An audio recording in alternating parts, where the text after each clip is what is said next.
Assalamualaikum warahmatullahi wabarakatuh Tribuners, ketemu lagi bersama saya Fadli di Bincang Inspiratif. Kali ini Fadli kedatangan dua bintang tamu super spesial karena kita akan membahas tentang Permendikdasmen nomor 13 tahun 2025. Nah, apa Permendikdasmen tahun 2025 ini yang terbaru? Apakah regulasinya berubah atau tidak? Sekarang Fadli udah kedatangan dua bintang tamu luar biasa. Ada yang pertama itu Kepala BKTK, Balai Guru dan Tenaga Kependidikan Provinsi Jambi, Bapak Budi Hartono, SPD MPD. Selamat datang Bapak di studio kami. Kemudian juga ada Regional Lead Tanoto Foundation, Bapak Dendi Satria Buana. Selamat datang Bapak Assalamualaikum. di studio Tribun Jambi. Nah, kita langsung aja nih ke Bapak Budi, Bapak ya. Eh, Pak Budi bisa jelaskan apa yang melatar belakangi dikeluarkannya Permendikdasmen nomor 13 tahun 2025 ini, Bapak? Ya, terima kasih izin memberikan informasi ya. Jadi latar belakang dikeluarkannya Permendikdasmen nomor 13 tahun 2025 adalah sebagai revisi administratif atas Permendikbudristek nomor 12 tahun 2024 dengan tujuan utama memperkuat implementasi kurikulum yang sudah berjalan dan menyesuaikannya dengan tantangan zaman, terutama perkembangan ilmu pengetahuan, teknologi, dan kebutuhan abad ke-21, tanpa mengubah kurikulum nasional secara mendasar. Nah, jadi kata kuncinya adalah sebagai revisi administratif atas Permendikbudristek nomor 12 tahun 2004 yang telah dikeluarkan di tahun 2004 yang lalu. Oke, nah setelah kita dengar dari sisi pemerintah nih, Pak Adli mau ke Bapak Dendi nih Bapak. Ya, Ada pendapat Bapak Dendi seperti apa? Pertama, kalau pemerintah mengeluarkan sebuah regulasi atau kebijakan, biasanya ada satu tujuan yang ingin lebih cepat dicapai.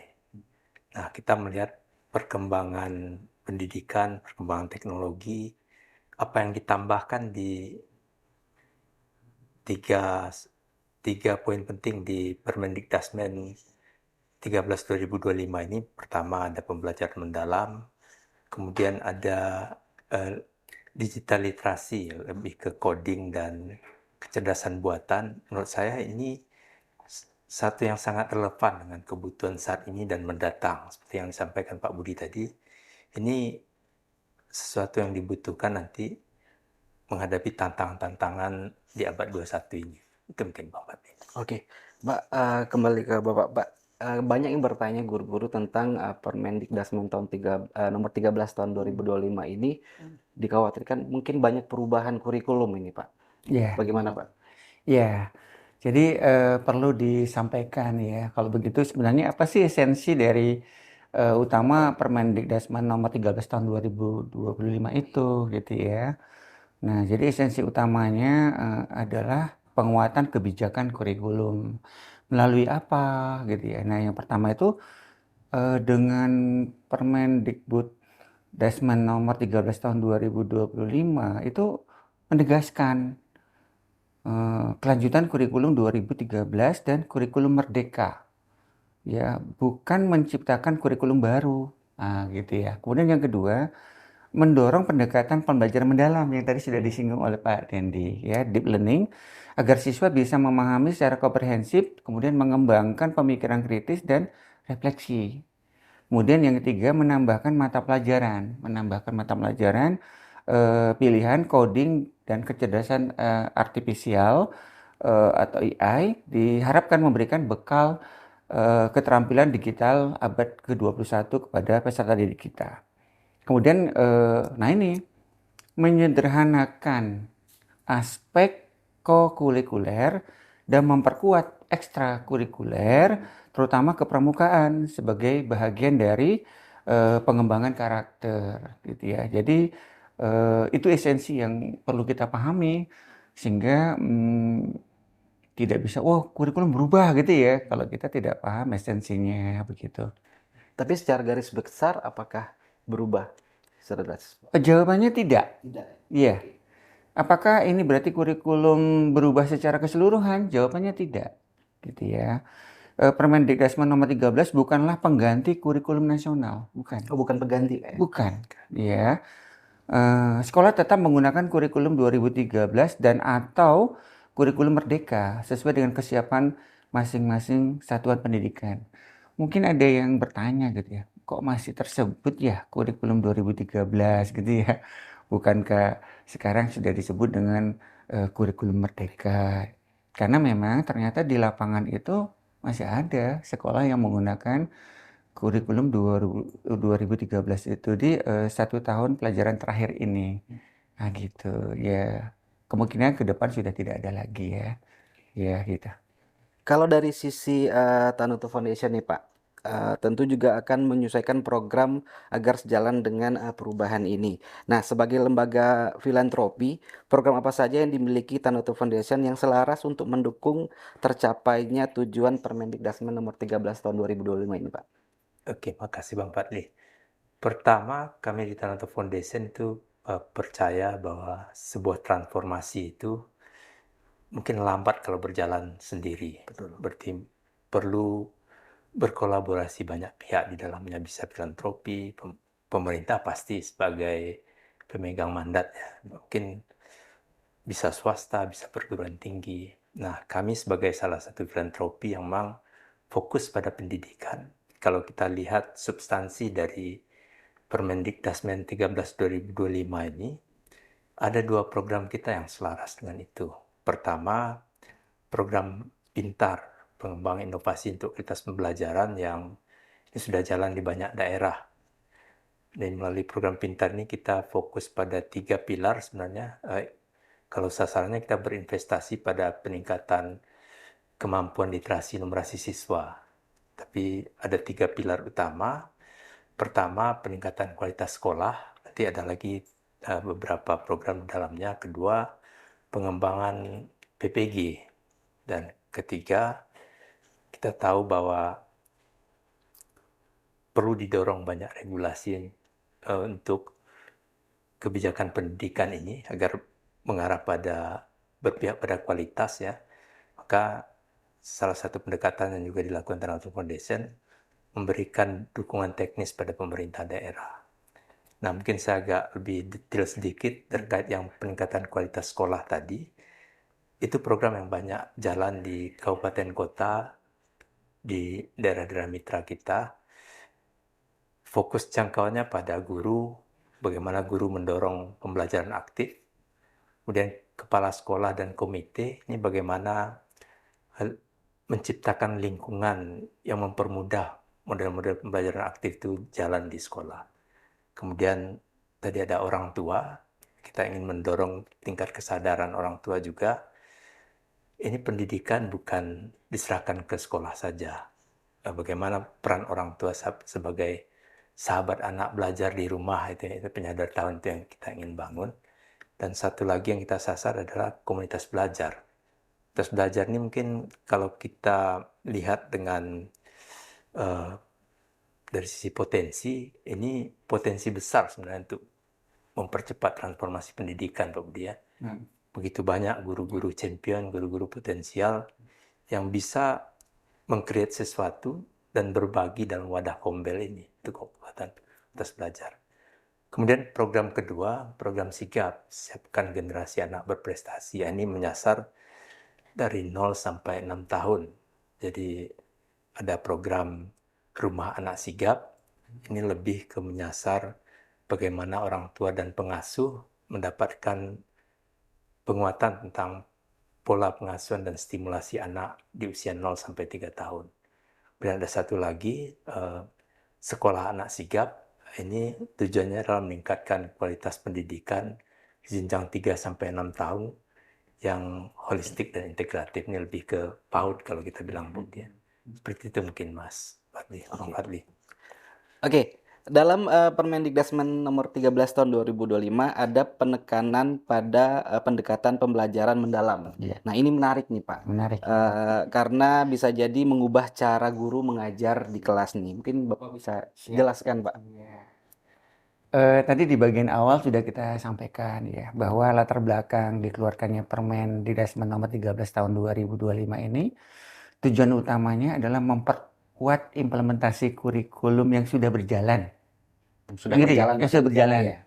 Berarti kan ada sesuatu yang perlu dikuatkan, ditambahi gitu ya. Nah, Tekankan ya. tekankan ya, itu tadi yang sudah disinggung-singgung tadi tuh, ya gitu ya. Nah, jadi justru memperkuat implementasi dari kurikulum sebelumnya gitu ya. Nah, dan sekaligus untuk menyesuaikan dengan tuntutan zaman gitu ya. Eh, Terkhusus untuk persiapan ke abad 21 itu bagi peserta didik kita. Nah, itu. Kemudian tadi sudah kita sebutkan esensi utamanya di Permen Didasmen nomor 13 tahun 2025 tadi sudah kita singgung, yaitu mendorong implementasi pelaksanaan pendekatan pembelajaran mendalam, ya kan? Kemudian yang kedua itu menambahkan mata pelajaran, kan gitu ya. Nah, jadi sebenarnya ada dua hal penting yang perlu kita tangkap gitu ya dari penguatan kurikulum sebelumnya. Ditinjau dari segi proses pembelajaran, di sanalah dituntut sekarang pelaksanaan pembelajaran dengan menggunakan pendekatan pembelajaran yang mendalam itu, deep learning, itu dalam prosesnya. Sedangkan dalam struktur kurikulumnya itu ada penambahan mata pelajaran coding KA, gitu ya, yang nanti akan dilaksanakan di SD, di SMP dan SMA pada kelas yang sudah ditetapkan. Nah, gitu. Nah, pertanyaan kita tadi kan apa sih sebenarnya pendekatan pembelajaran mendalam atau deep learning itu ya, dan bagaimana pentingnya penambahan coding KA atau AI itu. Nah, izin sedikit menyampaikan bahwa pendekatan pembelajaran mendalam atau deep learning itu tujuannya adalah memperkuat pemahaman konsep, berpikir kritis dan reflektif, gitu ya, dan bukan menghafal faktualitas. Jadi anak akan diajar untuk bagaimana pemahaman konsepnya itu semakin kuat dan juga berpikir kritis dan reflektif. Jadi tidak hanya sekedar hafalan-hafalan yang mungkin selama ini masih itu yang terjadi di proses pembelajaran gitu ya. Kemudian mendorong siswa untuk membangun pengetahuan dan menerapkannya dalam kehidupan nyata secara bermakna. Nah, inilah yang secara umum apa sih sebenarnya pendekatan pembelajaran mendalam itu. Nah, mengapa penting gitu kan? Ya, karena memungkinkan transformasi peserta didik. Tadi sudah disinggung oleh Pak Dendi, ya. Transformasi peserta didik menjadi pembelajar yang mandiri. Kemudian juga kreatif dan adaptif, gitu. Nah ini yang namanya pembelajaran mandiri, kreatif, adaptif ini itu karakter yang sangat dibutuhkan, ya, bagi peserta didik, bagi negara kita untuk peserta didik kita itu apa ya, untuk menghadapi dunia yang dinamis seperti ini gitu, dan yang kompleks gitu. Jadi harapannya dengan implementasi pendekatan pembelajaran mendalam yang merupakan salah satu substansi perubahan dari atau penguatan kurikulum di sebelumnya itu akan tercapailah yang karakter yang diharapkan ini. Nah, kemudian terkait dengan penambahan mata pelajaran coding AI ini, nah itu diluncurkan secara bertahap ya, tidak serta-merta semuanya gitu ya. Mulai tahun ajaran 2025 sampai 2026 ini fokusnya di kelas 5 dan 6 SD. Kemudian kelas 7 SMP. Kemudian untuk SMA-nya itu kelas 10 SMA atau SMK gitu. Nah, apa sih tujuannya? Kan gitu ya. Meningkatkan literasi digital, pemecahan masalah, berpikir logis, dan kesadaran etika teknologi. Nah, sekarang ini apapun digitalisasi ya. Semua udah Nah, digital, iya Pak. digitalisasi Iya. ya. Kalau manual malah tidak efisien gitu ya, tidak efektif dan lambat gitu ya. Nah, tapi satu hal penting juga ya ini bagaimana etikanya yang harus kita siapkan agar tidak salah menggunakan teknologi yang begitu kembang ya, pesat dan bisa kita gunakan. Nah, itu. Nah, jadi sangat penting untuk dipahami ya. Kemudian ini penting agar peserta didik lebih siap menghadapi era digital dan tantangan global. Oke. Kalau dari Tanoto Foundation nih, tentu juga ada strategi untuk mendukung guru menghadapi pendekatan baru ini, Pak. Menurut Bapak, langkah apa yang bisa diambil Tanoto Foundation untuk memperkuat kesigapan guru dan sekolah menghadapi perubahan pembelajaran mendalam ini, termasuk tambahan coding dan AI? Oke. Di Tanoto Foundation kami melihat guru dan sekolah ini sebagai pilar untuk implementasi sebuah kebijakan. Tentu dengan dukungan pengambil kebijakan itu sendiri, memberi ruang lebih banyak pada guru dan sekolah.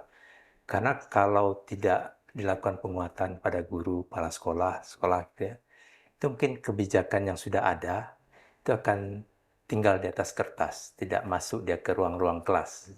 Sementara transformasi tadi membutuhkan kebijakan itu terimplementasi sampai ke ruang-ruang kelas, gitu. Nah, ada 3 langkah yang diambil oleh Tanoto Foundation merespon ini.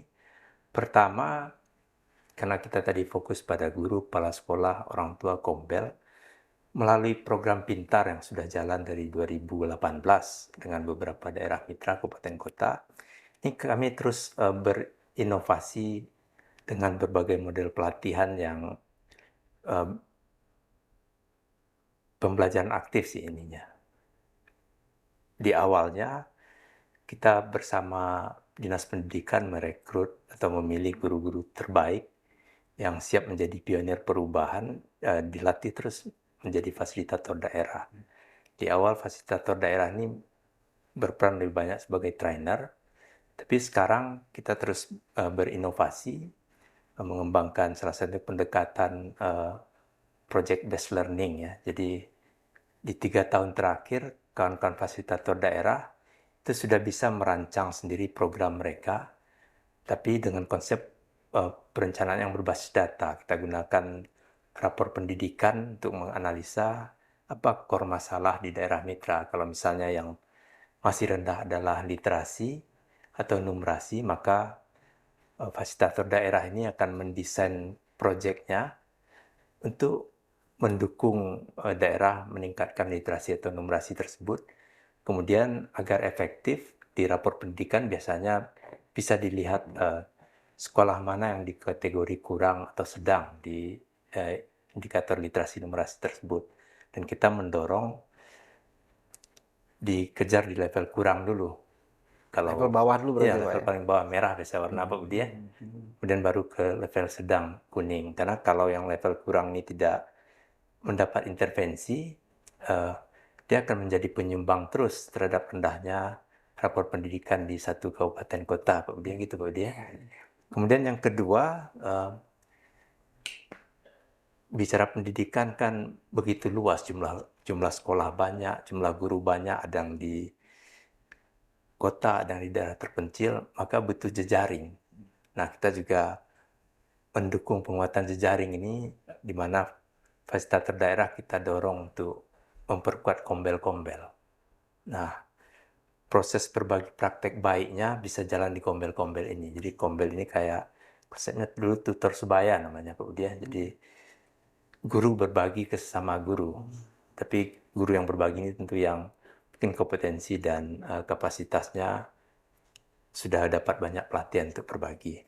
Nah, yang ketiga, salah satu prinsip di Tanoto Foundation, kita tidak bekerja sendiri, maka kita selalu berkoordinasi dan berkolaborasi. Pertama tentu dengan UPT Kemdikdasmen yang ada di provinsi, Balai Guru Tenaga Pendidikan, kalau dulu namanya BGP.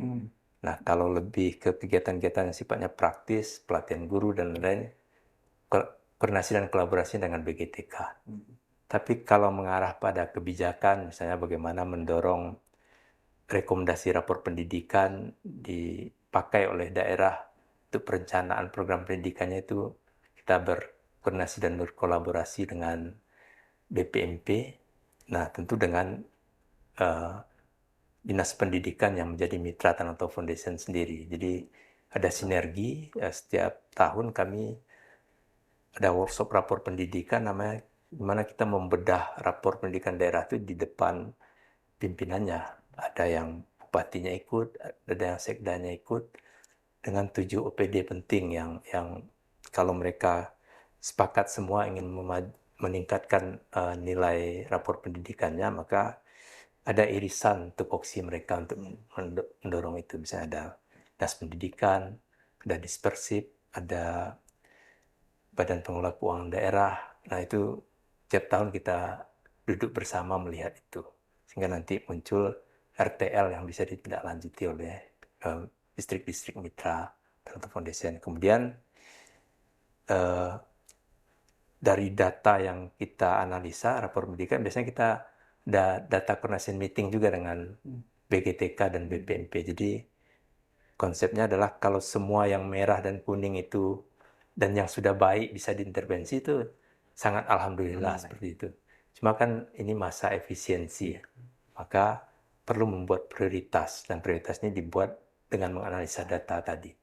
Jadi kalau misalnya ada 100 sekolah butuh diintervensi, mungkin kita bisa menjangkau 40. BGTK mungkin dengan program yang sudah ada menjangkau 40 lagi, sisanya seperti apa itu kita diskusikan di awal, sehingga dengan begitu dipastikan satu daerah yang terdapat sekolah-sekolah yang masih rendah capaian literasi numerasinya mendapat intervensi yang full, maksudnya tidak ada sekolah yang tertinggal untuk diintervensi. Gitu Bang Fadli. Oke. Ya, sekarang kita ke Bapak. Siap. Pak, ini perubahan kurikulum tentu tidak bisa dilepas dari kesiapan guru, Iya. Pak, dan sekolah di lapangan. Ini sering jadi perhatian utama nih, Pak. Bagaimana kesiapan guru dan sekolah menghadapi Permendikdasmen ini, Pak? Iya. Terus apakah ada panduan atau pelatihan khusus yang sudah disiapkan oleh pemerintah? Iya.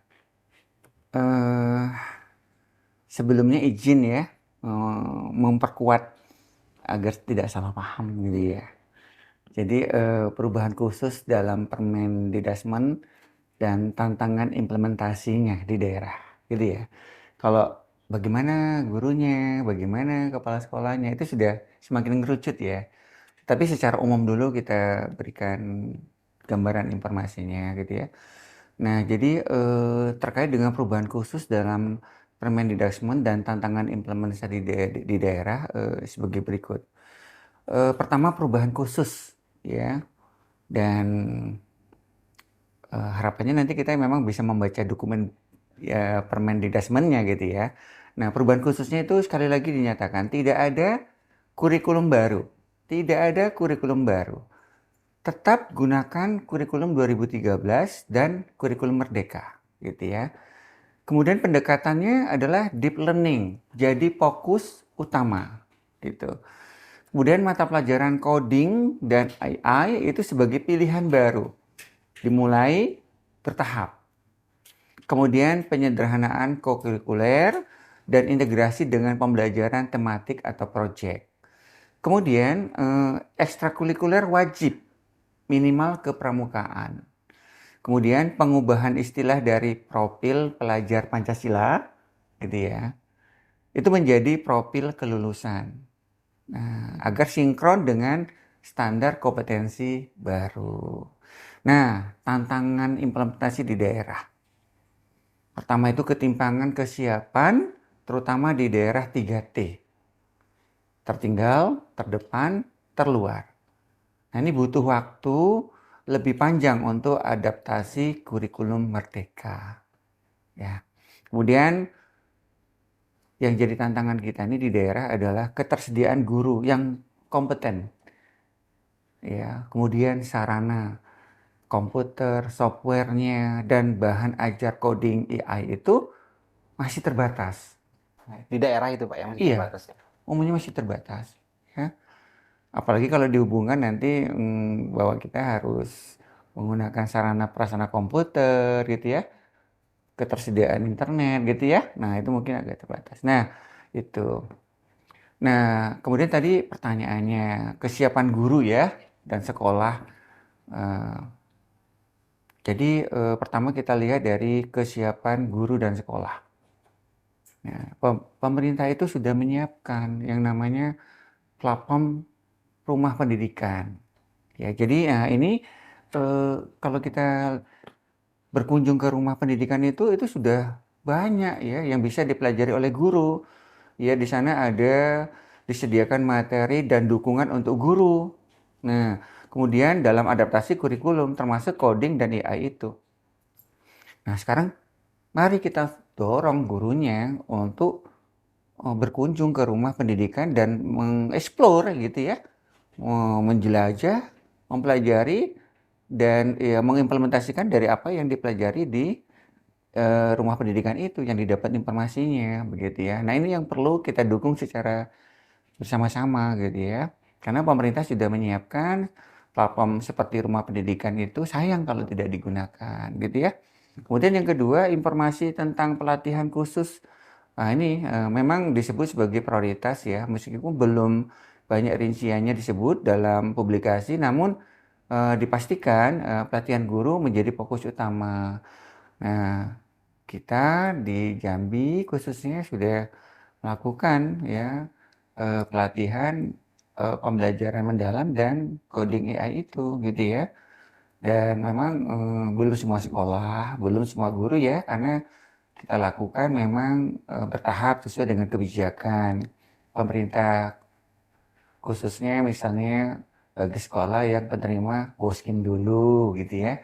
Tapi tidak menutup kemungkinan sekolah-sekolah yang lain pun secara mandiri bisa mempelajari gitu ya. Nah, itu yang perlu untuk dikuatkan kepada guru-guru kita di sekolah-sekolah kita, Berarti khususnya di Jambi. butuh kesadaran gurunya lagi, Pak. Iya, betul. Motivasi gurunya itu yang harus kita dorong. Gitu. Tadi mau ke Pak Dendi nih, Pak. Nah, Oke, Pak. menurut Bapak, apa peran Tanoto Foundation untuk membantu guru dan sekolah beradaptasi dengan perubahan khususnya di pembelajaran mendalam, coding, dan AI ini, Pak? Sebagai mitra pemerintah, peran Tanoto Foundation itu lebih banyak sebagai katalis, percepat terjadinya perubahan. Nah, kami punya pengalaman dan praktek baik ketika masa COVID dulu, ketika tidak bisa pembelajaran dilakukan dengan tatap muka. Tanoto Foundation waktu itu menginisiasi model-model pembelajaran jarak jauh menggunakan platform-platform digital yang ada yang free waktu itu ya, misalnya kayak pakai sebelum Zoom ini ada beberapa yang kita coba gunakan. Waktu itu di awal-awal memang banyak kawan-kawan guru yang masih tergagap-gagap dengan penggunaan teknologi. Tapi kan semuanya berproses terus. Kita mencoba menemukan guru-guru champion yang mungkin lebih bisa mendampingi guru-guru yang betul didampingi untuk beradaptasi lebih cepat dengan penggunaan teknologi ini. Nah, pengalaman itu mungkin bisa jadi dasar kami mengambil peran nanti dalam bagaimana mendukung kawan-kawan guru beradaptasi lebih cepat dengan apa yang ada di Permendikdasmen 13 2025 ini. Nah, kemudian juga dari pengalaman tersebut, seperti yang tadi saya sampaikan, kita lebih mendorong fasilitator daerah program pintar ini sekarang untuk mendesain pelatihan sesuai kebutuhan. Jadi project based management tadi, bisa jadi kalau suatu saat di wilayah mereka yang nampak menjadi tantangan adalah bagaimana guru beradaptasi dengan coding atau kecerdasan buatan, mereka bisa mengambil peran di situ dan Tanoto Foundation akan mendukung fasda-fasda tersebut untuk berproses atau memperkuat komunitas-komunitas belajar yang itu isinya adalah guru-guru setempat. Itu mungkin Pak Adli. Oke. Nah, selain pemerintah nih, saya Pak Adli mau ke Pak dulu nih, Pak. Selain pemerintah, peran swasta juga sangat penting dalam memperkuat implementasi Permendikdasmen nomor 13 tahun 2025 ini. Nah, menurut Bapak nih, bagaimana pihak swasta dapat berkontribusi dan dalam implementasi Permendikdasmen ini, Pak? Iya, alhamdulillah Pihak ini. swastanya ini, Pak. Iya, sebenarnya tadi sudah terungkap ya oleh Pak Dendi ya, bahwa Tanoto Foundation itu melalui pasdanya gitu ya, itu akan membantu, akan mengimplementasikan terkait dengan kebijakan pemerintah ya di Permendikdasmen nomor 13 tahun 2025 itu.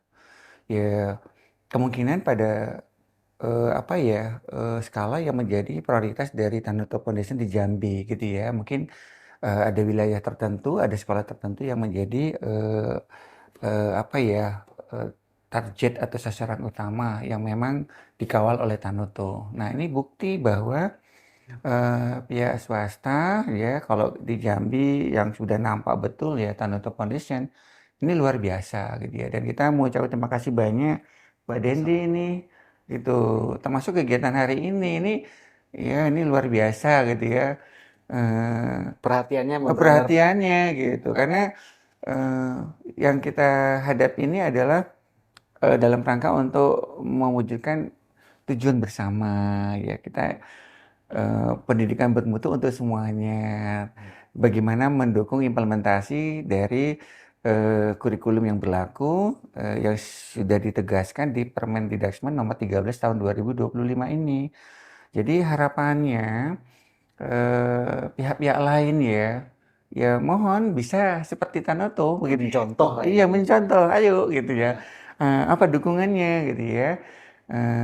Apa bentuk gotong royong, kemudian kolaborasi kita, sinergitis kita gitu. Karena kalau hanya kementerian dengan UPT-nya, kemudian dengan dinas pendidikannya, kayaknya ya Agak sedikit berat. iya, akan lebih cepat Iya. kalau didukung oleh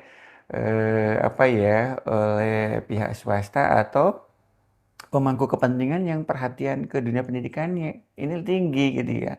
Jadi harapannya siapapun, mari kita lakukan kegiatan ini, program ini bersama-sama gitu. Dan yang tak kalah pentingnya juga untuk kepala sekolahnya ya, gitu. Nah, harapannya kepala sekolah yang didampingi Tanutu, kepala sekolah yang didampingi oleh UPT kita juga gitu ya, oleh kementerian, itu betul-betul punya komitmen gitu ya, gitu. Sepenuh hati gitu untuk bisa melaksanakannya. Nah, jadi harapan kita bagi kepala sekolah dan guru itu pertama adalah eh, ayo kita pahami ya, kita pahami dan kita terapkan gitu. Secara penuh regulasi ini gitu ya.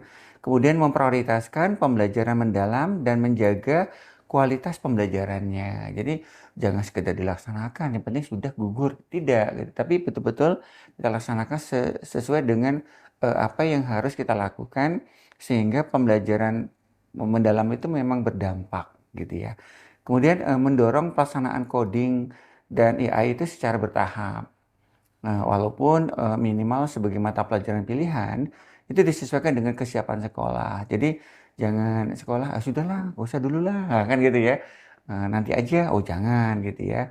Kemudian juga menciptakan pembelajaran yang terintegrasi. Intrakurikulernya itu dijaga sesuai dengan struktur kurikulumnya. Kemudian kokurikulernya yang mendukung kepada intranya itu dilakukan. Kemudian dan tak kalah pentingnya itu tadi terkait dengan ekstrakurikuler untuk membentuk sesuai dengan minat dan bakat Karakter ya. karakternya gitu ya. Nah, kreatif, kontekstual dan relevan dengan dunia nyata. Ini yang harus dilaksanakan oleh kepala sekolah dengan guru. Kemudian mengoptimalkan kegiatan pramuka sebagai sarana penguatan karakter seperti kepemimpinan, gotong royong, dan tanggung jawab sosial. Jadi eh, selain kita dan juga pihak swasta terkhusus Tanoto Foundation, tapi sekolah-sekolah melalui kepala sekolah dan gurunya harus punya komitmen juga untuk ayo kita laksanakan regulasi ini dengan sebaik-baiknya gitu. Dari Tanoto sejauh ini gimana Bapak kerjasamanya dengan pemerintah? Sejauh ini kerjasama kami dengan pemerintah berjalan sangat baik. Eh, Kalau saya kan lebih banyak di daerah, maksudnya di regional, berarti mitra kami diantaranya adalah BGTK, ada BPMP, kemudian tentu pemerintah daerah yang menjadi mitra. Itu sejauh ini berjalan sangat baik, berbagi peran untuk menyikapi permasalahan pendidikan yang ada. Dan dari awal memang Tanoto Foundation sudah mengambil peran sebagai mitra strategis. Jadi tidak untuk menggantikan peran pemerintah, tapi mensupport apa yang perlu disupport pemerintah. Kita lihat pemerintah memberi ruang dengan arah kebijakan dan penerbitan regulasi. Nah, Tanoto Foundation sesuai dengan keahlian yang kami punya, pengalaman yang kami punya, kami lebih banyak mendukung dari sisi inovasi, kemudian pelatihan, dan juga pendampingan, terutama ke guru-guru dan sekolah mitra. Nah, untuk beberapa kegiatan yang kita lihat akan berdampak luas untuk perencanaan yang lebih lanjut di pendidikan ini, misalnya seperti RPJMD atau peraturan setingkat peraturan bupati atau peraturan wali kota yang bisa memprioritaskan literasi numerasi.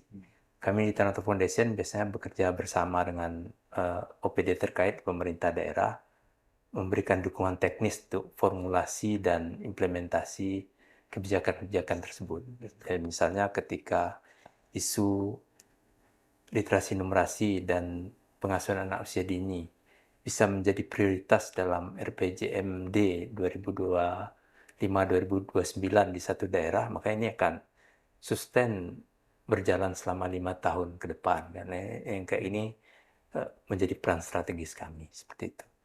Dan ke depan kami berharap kolaborasi ini makin luas dan kalau bisa berkembang menjadi pentahelix. Jadi memang pihak-pihak yang punya kompetensi, punya kemampuan berkolaborasi sesuai dengan expertise-nya ya, mendukung pendidikan. Bisa saja misalnya perguruan tinggi, media seperti Tribun dengan mengamplifikasi apa yang perlu didengar oleh publik, misalnya terkait kebijakan, misalnya kan. Dan kami, Tanoto Foundation yang memang fokus pada pendidikan lewat pelatihan, dukungan teknis. Ini bersama-sama dengan keterampilan yang berbeda-beda, tapi fokus ke satu tujuan yang sama. Sehingga dengan begitu, menurut saya gitu ya, kalau kolaborasi itu terjadi, itu tadi, kebijakan yang sudah ditetapkan itu tidak akan tinggal di kertas, tapi akan terimplementasi di sasaran mana yang dituju sesuai dengan tujuan diterbitkannya kebijakan tersebut. Itu mungkin. Berarti memang program ini memang dibutuhkan oleh banyak pihak ya Pak Budi ya, bukan dari pihak pemerintah saja, pihak swasta juga harus berperan aktif untuk mewujudkan Permendikbud 13 ini bisa tercapai dengan sempurna begitu Pak ya. Dan juga peserta didik ataupun tenaga pengajar ya Pak ya. Tenaga pengajar juga harus lebih proaktif lagi mungkin Pak ya untuk mengupgrade dirinya agar bisa Permendikbud ini tercapai sampai dengan angka yang dibutuhkan gitu Pak ya. Mungkin ada lagi yang ditambahkan Pak Budi? Ya, izin. Pendidikan bermutu untuk semuanya. Maka semuanya juga harus terlibat, gitu ya. Dan Bukan peserta didiknya aja Pak. enggak, iya, semuanya terlibat. Termasuk tadi yang sudah disampaikan oleh Pak Dendi. Ya, hari ini juga Tribun berkontribusi ya untuk memberikan pemahaman informasi yang harusnya seperti apa dipahami oleh para pemangku, khususnya yang mengelola pendidikan, kan gitu ya. Jangan-jangan kepala sekolah dan gurunya juga masih salah paham itu dengan Permendikbud-nya itu kan. Nah, jadi ini bukti bahwa kita berusaha bersama-sama, bukan hanya tanggung jawab kita ya, gitu, tetapi juga ini harapannya juga sebagai amal ibadah kita, gitu ya, gitu. Jadi mohon dukungannya terus dan terima kasih banyak pada Tanoto yang sudah luar biasa dan benar apa yang beliau sudah sampaikan bahwa Pemda kita itu sangat terbantu ya dengan supporting dari Tanoto sehingga peraturan bupati gitu ya sampai ada muncul gitu karena tuntutannya memang ke sana gitu ya. Jadi terima kasih banyak. Perhatiannya Tanoto luar biasa. Oh luar biasa. Dan mohon jangan ditinggalkan Jambi gitu ya. Tetap diperhatikan provinsi Jambi. Iya, jaga Jambi gitu ya. Karena kita masih membutuhkan dukungan dari Tanoto Foundation gitu ya. Dan kita siap berkolaborasi dan kita juga di program prioritas di UPT khususnya di Balai GTK itu juga ada GNN ya yang terkait dengan literasi numerasi. Jadi ini bisa nanti juga butuh penguatan dari Tanoto ya sama-sama. Kalau di BPMP juga yang namanya asesmen atau apa ya ANBK itu juga masih ada ya. Jadi sehingga nanti juga bisa dilanjutkan gitu. Itu jadi intinya terima kasih banyak dan mohon dukungan dari semua pihak. Pak Dendi ada yang ingin ditambahkan sedikit? Mungkin kalau harapan kami di Tanoto Foundation, pertama kita melihat bahwa Permendikdasmen 13 2025 ini membuka peluang besar untuk percepatan transformasi pendidikan. Maka harapan kami semua pihak bisa berjalan beriringan, bergandengan tangan seperti itu. Kemudian untuk pemerintah, kami berharap untuk terus menjaga arah kebijakan ini dengan konsisten dan jelas. Kemudian tentu memberi dukungan untuk penyediaan infrastruktur, penganggaran gitu ya. Termasuk tadi menjangkau daerah-daerah yang 3T kata Pak Budi tadi. Karena coding dan AI itu sangat butuh internet misalnya. Itu untuk pemerintah. Kemudian untuk sekolah, kami berharap sekolah bisa menjadi pusat informasi, pusat inovasi, dan pusat pembelajaran aktif juga. Memanfaatkan dukungan kebijakan lewat Permendikdasmen 13 2025 ini. Kepala sekolah tentu sebagai manajer di sekolah Pak Budi diharapkan memimpin transformasi ini di level sekolah, karena dari satu studi 70% kemajuan satu sekolah itu ditentukan oleh kualitas kepala sekolahnya.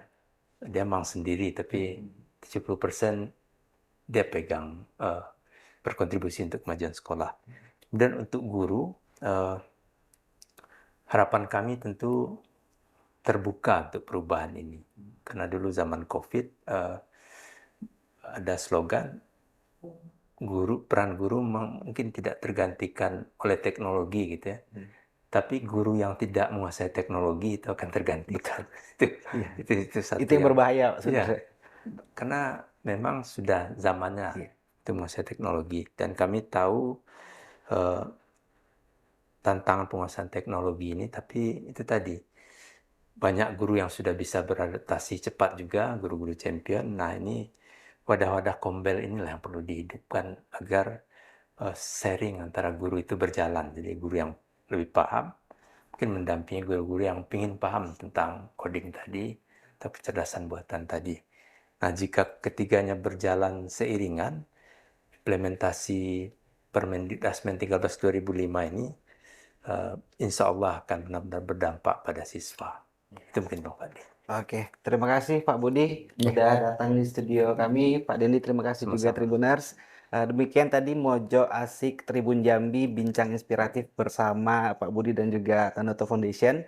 Dan nantikan program-program Tribun Jambi berikutnya. Assalamualaikum warahmatullahi wabarakatuh. Bye-bye.